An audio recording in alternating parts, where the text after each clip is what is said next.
Hello, നമസ്കാരമുണ്ട്. ഞാൻ മഞ്ജു ആണ് കേട്ടോ. എല്ലാവരും സുഖമായിട്ടിരിക്കണോ? ഞാനും സുഖമായിട്ടിരിക്കുന്നു. ചില ദിവസങ്ങൾ നമ്മൾ രാവിലെ എണീക്കുമ്പോൾ നമുക്ക് അകാരണമായിട്ടുള്ള വിഷമങ്ങൾ കൊണ്ടാണ് നമ്മൾ എണീക്കുക. ചിലപ്പോൾ തലേ ദിവസം നടന്നതോ അല്ലെങ്കിൽ വരാൻ പോകുന്നതോ അങ്ങനെയൊക്കെ ചിന്തിച്ച് അത് എന്താകും എന്താകും എന്ന് ചിന്തിച്ച് വെറുതെ ആ വിഷമം ഇങ്ങനെ കൊണ്ടു നടക്കും. പണ്ടുള്ളവർ പറയില്ലേ, ചിന്ത ആളെ കൊല്ലും എന്ന്. അത് എൻ്റെ അമ്മമ്മ ഇടയ്ക്കിടയ്ക്ക് പറയുന്നത് ഞാൻ കേട്ടിട്ടുണ്ട് കേട്ടോ. നമ്മൾ ഒരുപാട് ചിന്തിച്ച് കഴിഞ്ഞ് കഴിഞ്ഞാൽ നമുക്ക് ഒന്നും ഉണ്ടാവില്ല.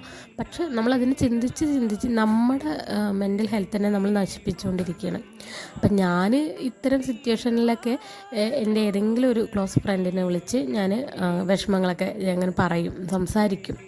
അപ്പോൾ അവരുടെ ഒരു ഭാഗത്തു നിന്നുള്ള റെസ്പോൺസിബിലിറ്റി, അതായത് അവർ നമ്മളെ കെയർ ചെയ്യുന്നതും അല്ലെങ്കിൽ നമ്മുടെ വിഷമങ്ങൾ ചോദിക്കുന്നതും അതൊക്കെ ആകുമ്പോൾ നമ്മളതങ്ങ് മറക്കും, നമ്മുടെ വിഷമം അങ്ങ് മറക്കും. അല്ലെങ്കിൽ അടുത്ത പണിയെന്ന് വെച്ചാൽ ഇതുപോലെ വീട്ടിലെ എല്ലാ ജോലികളും ഞാൻ ചെയ്തുകൊണ്ടേ നടക്കും. പിന്നെ ഓവർ ഈറ്റിംഗ്, ഞാൻ ഇതുപോലെ ഭക്ഷണം കഴിച്ചുകൊണ്ട് നടക്കും. കാരണം എനിക്ക് വല്ലാത്ത ടെൻഷൻ കൂടിയാണ്, ഞാൻ ഒരുപാട് ഭക്ഷണം കഴിക്കുന്ന ഒരു വ്യക്തി കൂടിയാണ് കേട്ടോ. അപ്പോൾ നിങ്ങളൊക്കെ എങ്ങനെയാണ് ചെയ്യാറ്? അതായത് ഈ വിഷമങ്ങളൊക്കെ വരുമ്പോൾ ഞാനിങ്ങനെ വീട്ടിലെ ജോലികളൊക്കെ അങ്ങനെ ചെയ്തുകൊണ്ട് നടക്കും.